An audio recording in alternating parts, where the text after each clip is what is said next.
Hello guys, how to install WSL Windows Subsystem for Linux on Windows 11.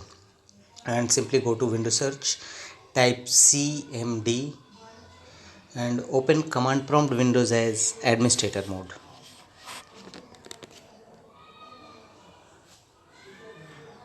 In command prompt Windows,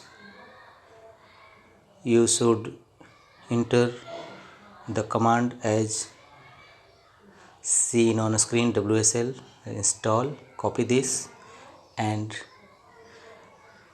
paste it and press enter. Let the Windows finish the installation of Windows Subsystem for Linux. Installing virtual machine platforms.